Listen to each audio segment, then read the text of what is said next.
Okay, this video is to help our QFloors users set up and manage the QOrders website for their customers. And we have two modes of operation. One is the project manager mode, and this, what I'm going to do right now, is called the master profile mode. We have another video that talks about the project manager mode. You might want to watch that one first if you haven't.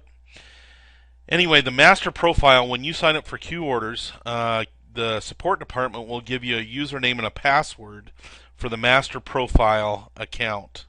Okay, and that's the account that can configure and oversee the whole website here. We will also give you a landing page if you want. We can give you a page where we have your logo and your information here instead of ours, so that when your customers log in, they see your information and not the QFloors information. So we give you a username and a password. You go ahead and sign in, and you'll come up to this main page here. Now, on this side we have projects and history. We'll show you a little bit of that in a second. And then notice it says master profile. When your users log in, they won't see this master profile. The first thing you need to do is create a user in the system. You do that by hitting create the new user button here. Account name would probably be who they work for, or it could possibly be their own name. You give them a username and a password, and that will set up a new user account. As you can see, I've already set a few of them up here. If I select one of these, it now allows me to come down and choose a property. You can have more than one property assigned to a user, right? You create a new property by hitting the plus button here and giving a new property name, and it will put a new property in the system. Equally, you can select one, hit the delete button here, or the X, and it will delete that property out.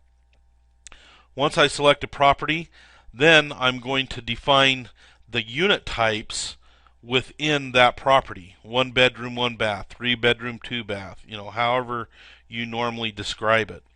And you'll see a little bar here.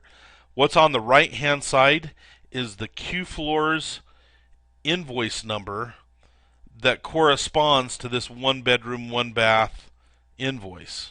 Okay, and I'll show you that in a second. If I hit the plus sign here, we put in the unit name, 1 bed, 1 bath, put the QFloors template invoice number that corresponds to that unit, and then just hit add unit, and you'll get a unit added just like one of these.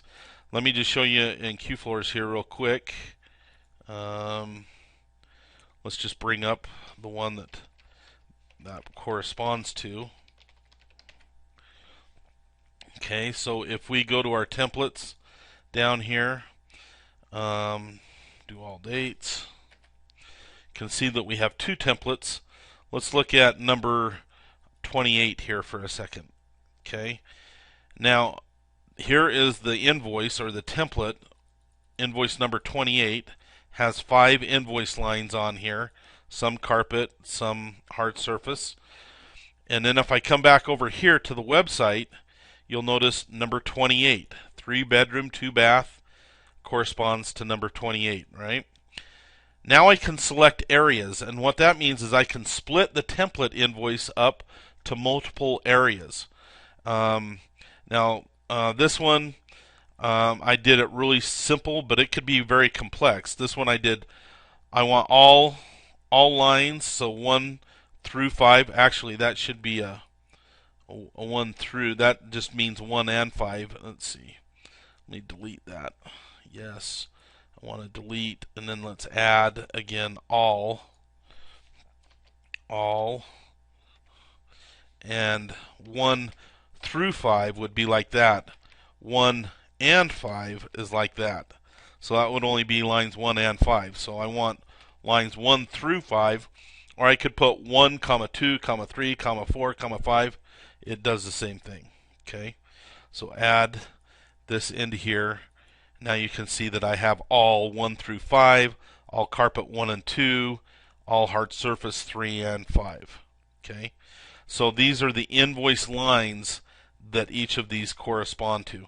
So you could break this up into 10 different areas. Let's say that you wanted just the master bathroom, or just the master bedroom, or just the kitchen. You could say these invoice lines apply just to the kitchen or just to this area. And so you can make it as detailed or as not detailed as you want, but keep in mind your project managers, this is what they're going to be seeing and choosing. They won't have any other options. So if you need to make sure that you include in this list all options that you think your project managers might need for a specific unit.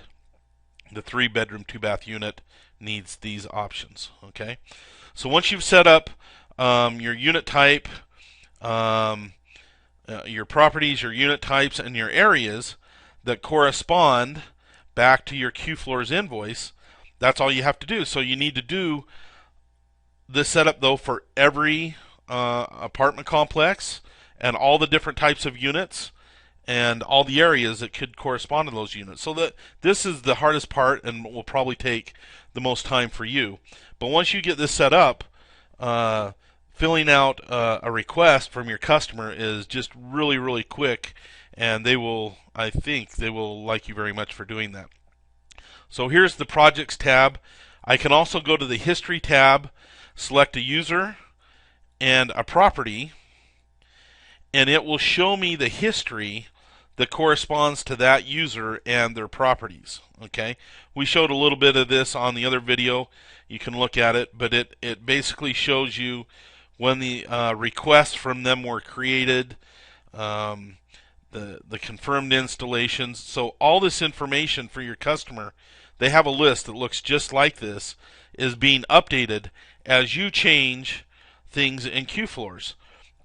So what happens is down here in QFloors, there will be under the Tools menu, there's this Download QOrders option, right?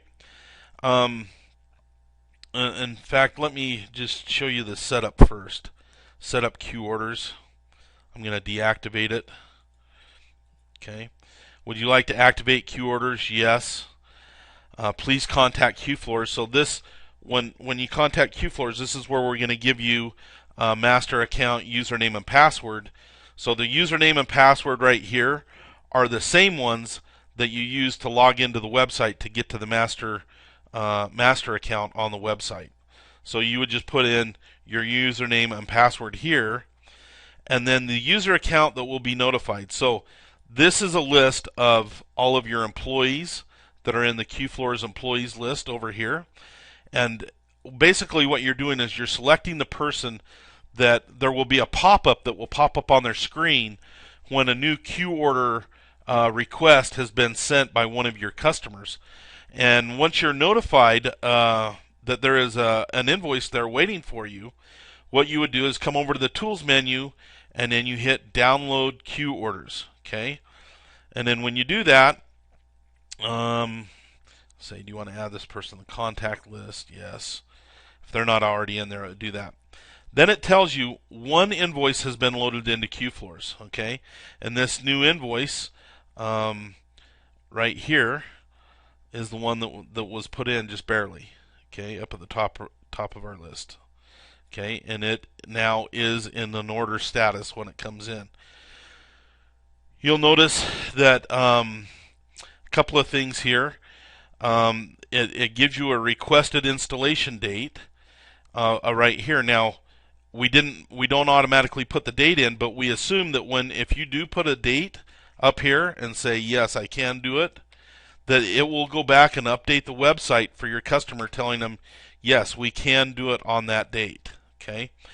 Also, if you put any payments into here, those will be reflected back up onto the website so that your customer can see how much they have outstanding on certain invoices.